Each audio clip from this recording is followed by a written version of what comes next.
Welcome to Dove and Dragon Radio, brought to you by Tree and Press. I'm here with my good friend, author David Kouri. Welcome. Hey, how are you? Good, and yourself? I am. I'm doing good. I'm a little scatterbrained at the moment. We're traveling to my parents' house in Houston today, so we'll be leaving here at 3:00. And I've got kids still doing Zoom school and stuff like that today. So running around everywhere, right? Yep, pretty much. That's pretty much exactly where we're at right now. Yeah. But you have this wonderful book out called Elyria. Yes. So tell us a little bit about the book. Well, I would not classify it per se as a vampire book, even though our main character is a vampire. I would classify this as a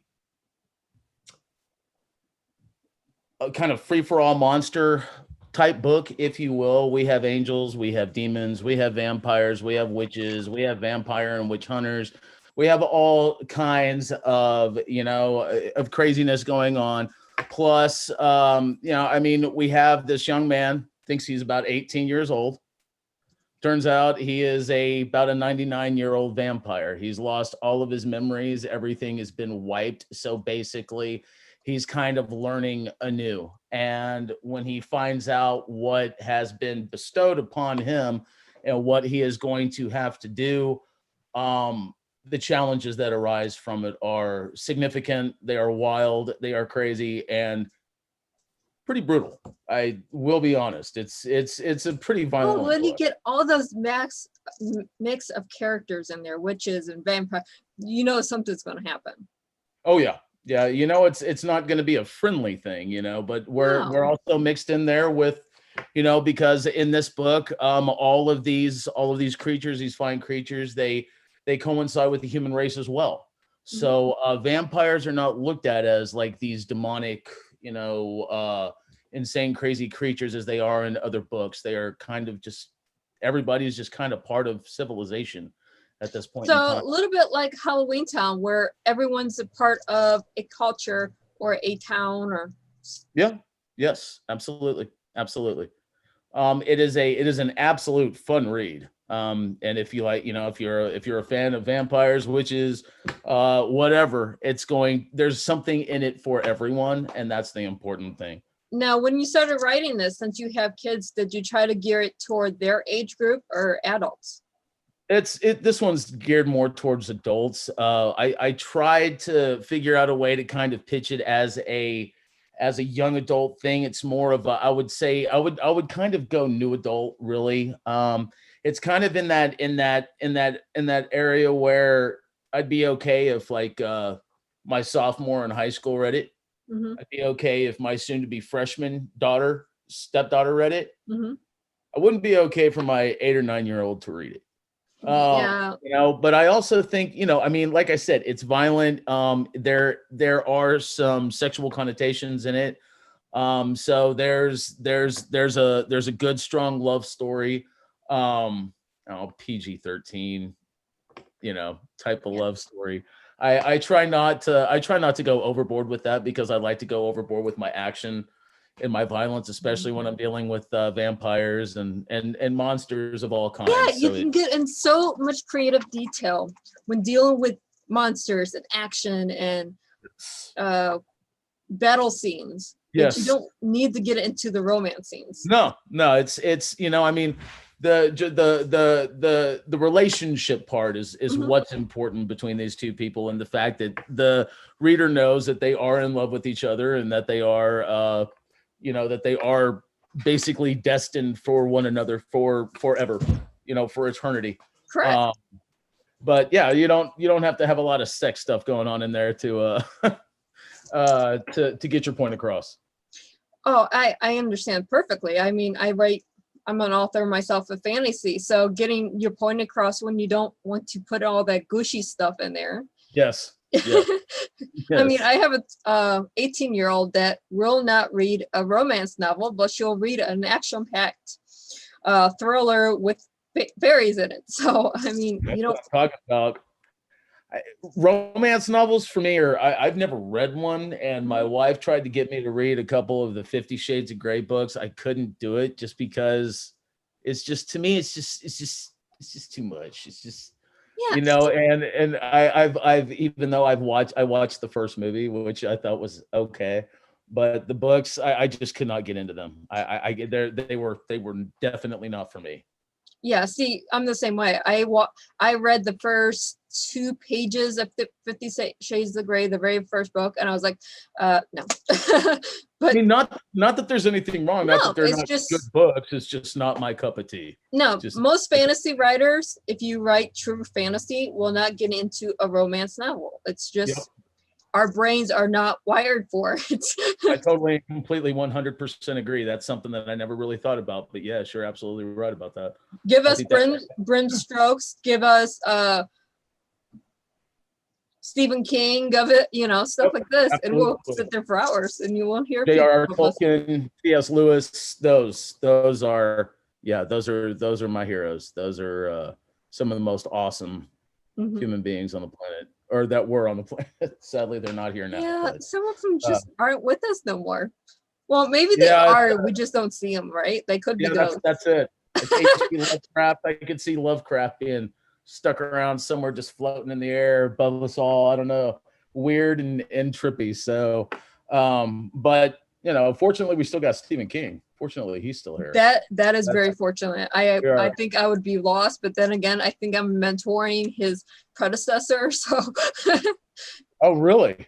yes, and my daughter, she writes things that scare me more than anything Stephen King can write. Wow. Okay, that's impressive.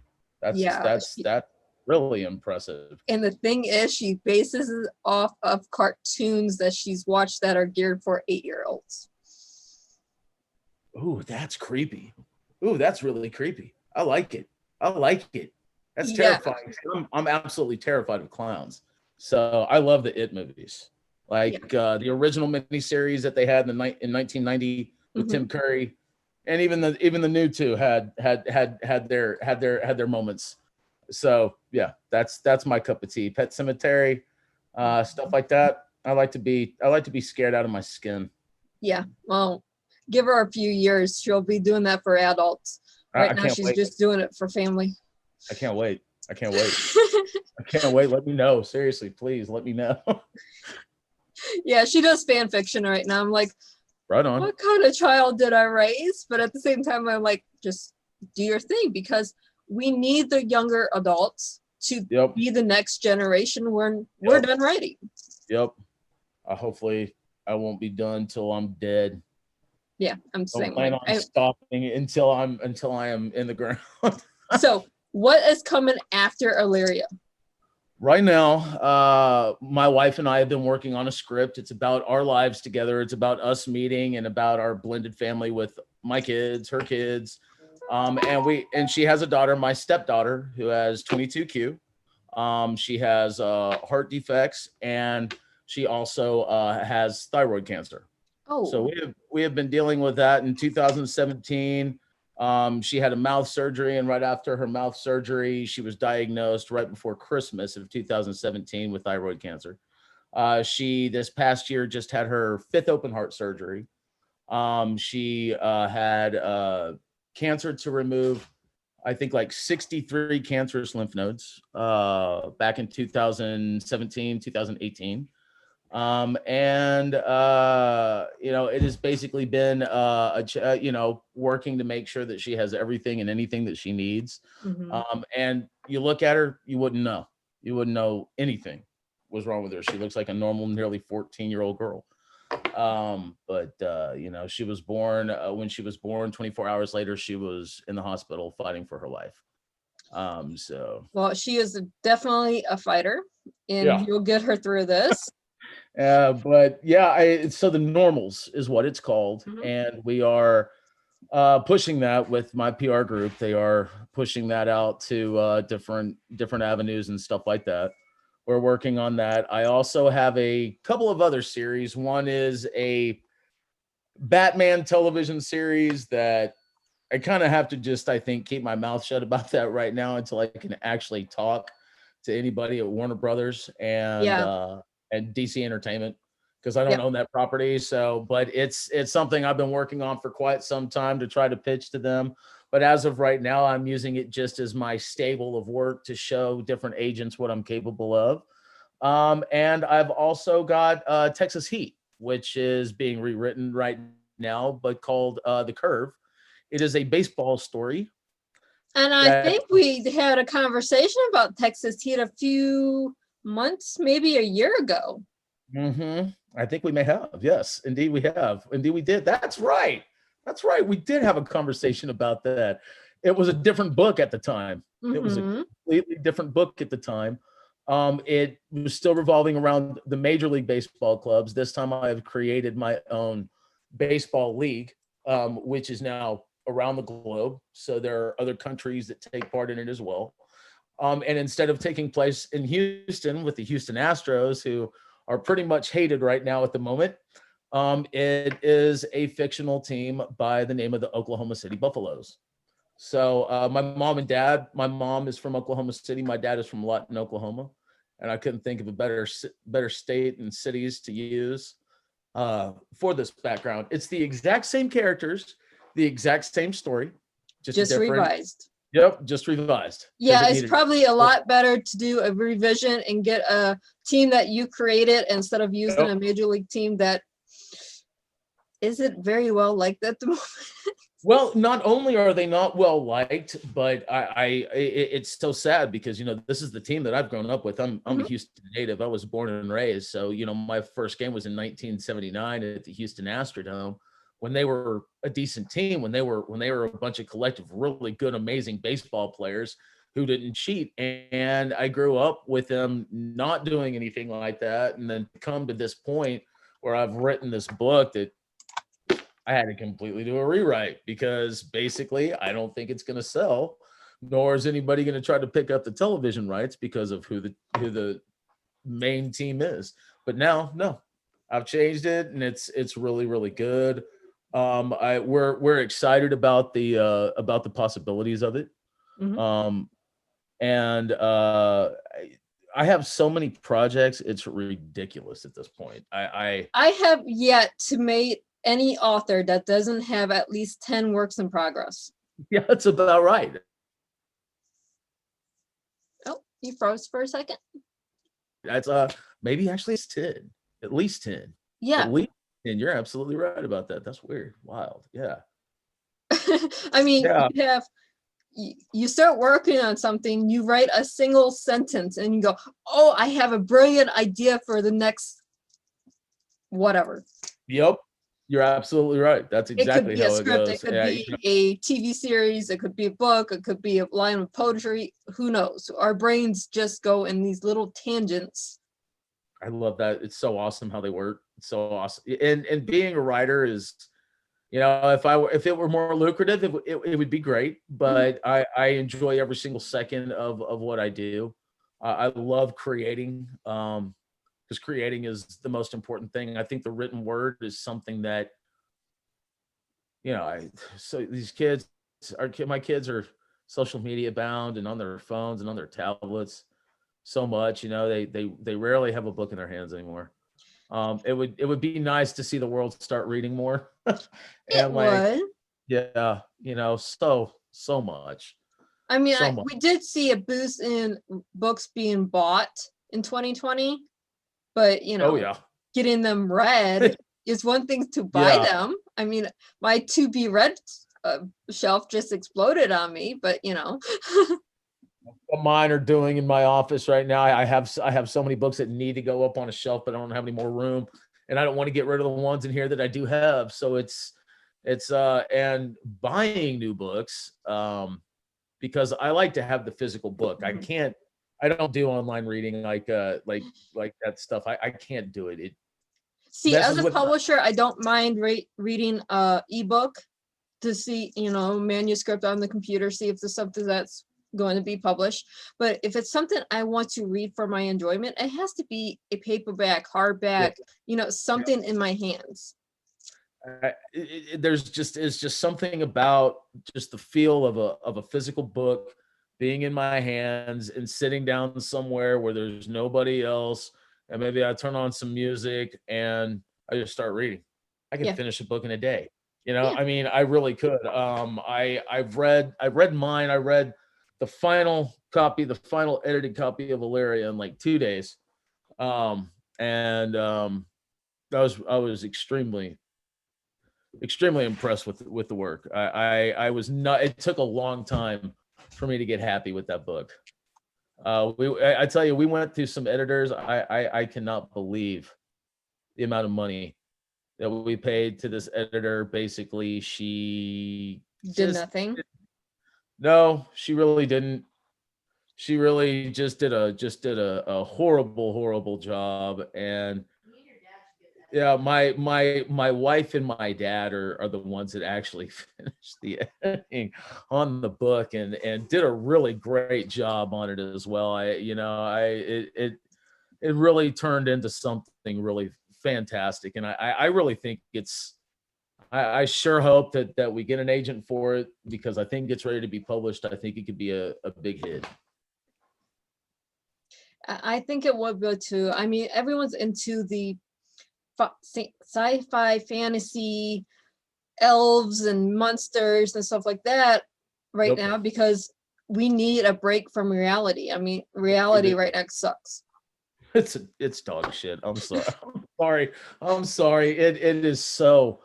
I cannot. My wife and I have said it to each other numerous times, is that we cannot believe that we are living in this time. We can't believe that we're living in what I guess, in 1776 would have been considered a revolution, but now it's terrorism, and it is straight terrorism. I mean, seeing what I've been seeing, We can't really discuss it, but it's what we're seeing across the nation, and we're like, wait, let's go back in our history books.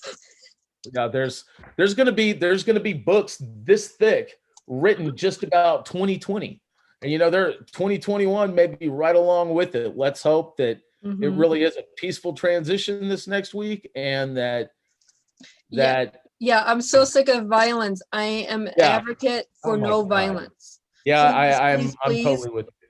We need to stop this insanity of destroying other people's property. Yeah, people, it is absurd right now. It is absolute. I mean, I cannot. Even if COVID wasn't happening right now, and I protested in front of the CNN building in 2001 or 2002 when they started showing coverage of the war in Iraq. I was living in LA, and I protested, but it wasn't violent. It was more kind of like a party, really. I mean, even the cops were protesting with us because they didn't like it. And this is in Los Angeles, LA County, and now, I mean, they're breaking. I mean, that's the capital of our country. I mean, it's mind-boggling. Yeah, we do not need these riots. We do not need these destructions of property. We do not need to burn cities to the ground. We can get our point across protesting without violence. Yes, you can. And that's what I was saying. I mean, all of these people whose lives are basically ruined at this point for busting into the Capitol, and could have just stood outside of the building, stood outside of the barriers, and they could have hooted and hollered all they wanted. They never would have lost their jobs. They wouldn't have gone to prison. It doesn't make sense to me. It really does not. Honestly, you have to have an IQ of under 80 to do something stupid like that. It just blows my mind. And I mean, Trump can thank himself for in the Republican Party. They're going to be hurting for the next 20 odd years. Not going to be easy for them to crawl back from this. It's going to be really,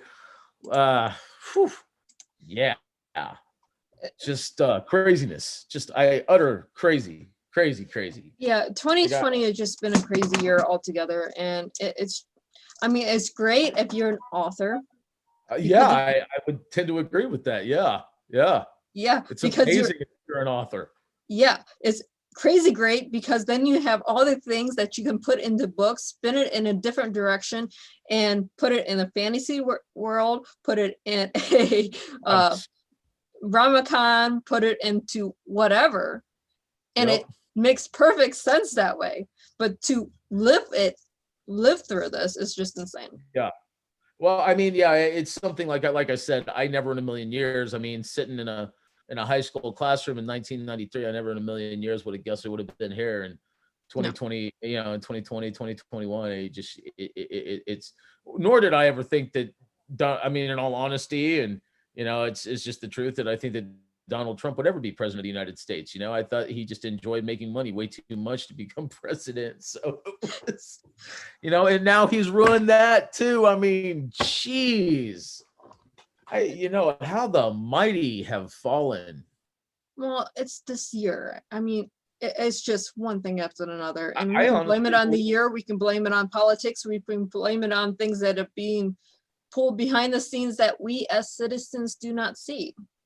That's true. That's absolutely right. You're right. We just, it's, oh my gosh. It's like a, it's almost like a, I just don't understand it. But like you said, it is sure is a heck of a lot of fun to write about. Mhm. So I mean, I'm gonna so much great material from this year, last year, I should say, not this year. We're only in a couple of weeks of 2021, but you know, all of 2020, I have so much great material to write down now. yeah, it's intense. I'm getting ready to probably start working on the outline for the second book of the Elyria series. It's time. It's time. We're gonna have something that's gonna some type of disease that's gonna float through, but I'm also gonna be introducing space travel in the second book. So Space traveling vampires. Love it. yeah. Well, yeah, it's gonna be wicked wild. I mean, I don't really know any other way to describe it other than that this one is, you know, Illyria, the first book, it was the opener. It was the backstory so that my people know the people going into the second book, because when the second book comes out, it's gonna be crazy. mind-blowing. Yeah, it's gonna be insane. It's gonna be ridiculous. It's going to be totally and utterly ridiculous, but it's going to be awesome. And it's going to make great fodder for either an animated television series or a live action television series, whichever one I can pull off of this one. I don't know what would work better at this point. 3D animation would work really well. Oh, 3D animation would be badass. Yeah. I mean, get a hold of like James Cameron, because he's the badass when it comes to 3D animation. Yeah. He's I don't know if I got that kind of money. I mean, if he saw dollar signs with it, maybe. Well, you just need to have a good agent. Yeah, I need or to get know someone that knows him. Yeah, and I need to get that agent. That's what we're shooting for at the moment, is that we're trying to find an agent for this book so that we can get it picked up, and so that we can get the next 3 books picked up, because it's going to be a 3 to 4 book series. So that is wonderful. Yes. Yeah, and this is something you need a traditional press. It's not something you can do indie.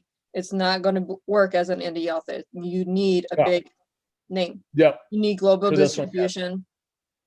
Yeah, this one, it cannot be independently done. No. It probably shouldn't even be out on the market right now, but it is. And I mean, it's sold some. It hasn't sold a lot. I think I've sold 9 copies, maybe 10, honestly. But once the right agent reads it, well, we'll be good to go. I think that book, it's going to soar. I honestly believe just in the US, I think we can do about 1.5 to 2 million. That's my hope in book sales with this one. I mean, okay, I'm very, very big in mindset. So if you can see it, you can visualize it, you can get there, because it's already been done. You just have to find the right path. It's funny because I'm such a student of Stephen King, and there have been times where I've taken manuscripts that I have and I've just completely, trashed them. Unfortunately, on a computer, you can always get your trash back. my Mac. So it's not like I'm like taking it, crumpling it, and throwing it into a trash can, Oh and yeah. it's gone forever. But there was this story that Stephen King told about, and I believe it was about the book It, and he had literally thrown the manuscript in a trash can and sprayed it down with lighter fluid, if I'm not mistaken, and he was going to light it, but his wife came in and said, she was like, don't you dare light this manuscript. She was like, you go through it, you fix this book, and you get that book out on the market. And that book, believe it was either Pet Cemetery or It that it wound up turning out to be, which like are the two of just I mean, we all do it. I mean, yep. there is not an author writer out there doesn't take a 300-page script, a fully edited manuscript or something, go, this is trash, I hate it, Yep. and throw it away. And then someone comes back through that has read it and go, what are you talking about? This is a masterpiece. Yeah. And that's the way I'm looking at Elyria, because it has such a wide, I mean, there is an amazingly wide audience for this. I also know that I believe that this book can do incredibly well in Japan, Italy. I think just the entirety of Europe and the UK. I see a lot of success with fantasy authors in Southeast Asia. Yep, because they take them and they turn them into animated films or animated shows. Yeah, I mean it's incredibly brilliant what they do. I have my authors over in Southeast Asia, and their books sell better there than they do here in the US. Yeah. I mean, and that's fine. I mean, other countries are. Yeah, seem to read more than we do anyway. Bad. It's just it's amazing how certain books, especially with their fantasy authors, do better in a country that is big on anime. And if we watch, let's see, anime series Bleach, I mean, just as an example, pull that off the top of my head, they're big in that sci-fi fantasy, good versus evil stuff like this. Yep. And it sells so well. And I mean, you see American authors becoming celebrated over there all the time, all the time. Oh yes. To the point of where they actually move there. So it's, I mean, that says something about the love that you can get from other places. And like I said, this book, Elyria, it is well-rounded. I think anybody who loves action, anyone who loves adventure, anyone who loves a little violence, and anyone who loves the monster genre is going to love this book. Yep. Yeah. It's a really, really, and it took a really long time to get right. It took a really long time to get right. Okay. No. I have a book I started writing 2 years ago. I'm still not done writing it. Oh God, I have a script. I finished. Oh no, I finished it. I got all excited because it was finished. And then I went back through it and go, wait, I hate it. Yeah. Yeah. I hate it when that happens. I can't, that is my biggest pet peeve. You go through it and you're like, oh God, did I really write this? No. Then you give it to somebody else and like, well, what's wrong with it? You don't see that? Really? You don't see that? That works for you? And like my dad has always told me that when I, talk about love and stuff like that in my books, I'm pretty sugary sweet with it. I kind of, I guess, push the boundaries with the sacredness of love. And it's just that I love love a lot. Love is a good thing. Love is a wonderful thing. It's a hell of a lot better than hate. And I mean, I put enough violence in my books. There needs to be some good stuff in my books too, besides just complete and utter darkness. So and I don't mind the sacchariness. It's funny because I know I've been told that I could probably write romance, but I just can't see myself going that full direction. I can put a little romance into my fantasy, but full on just a little bit here and there sporadically, like just to break up the tension between all the action, but not enough to I get it. But we're almost out of time, so where can our viewers and our listeners find you? Just 1 second and I will give you all of that information. And You please, can, please make sure you email it to me so I can also put it in the comment section of this video. oh, you got it. You got it. You got it. You got it. You got it. Do I have, where is your email? Calendar. Dang it. I hate this. I hate my stupid phone. I'm sorry. I'm sitting here doing this on the phone with you. They can reach me at David Kouri. My email is davidkouri@gmail.com. They can also reach me on my Facebook page at it's the Elyria Facebook page. If you're, if you have if anybody has any questions or if anybody is interested, they can also buy the book at Amazon on Amazon.com. So, yeah, you really need to get that to like Walmart and Target. And yeah, I know I do. It needs to, it so desperately needs to get picked up. 2,400 retailers, honey. You need to hit those. Yeah, I don't know how to, I don't know how to though. I don't know how to go about hitting Walmart and. Well, check your email and we'll talk about it later, but we are out of time. Okay. So thank you very much for being on the show today. Thank you, Melissa. You're awesome. Awesome, awesome, awesome. And for our readers, happy reading.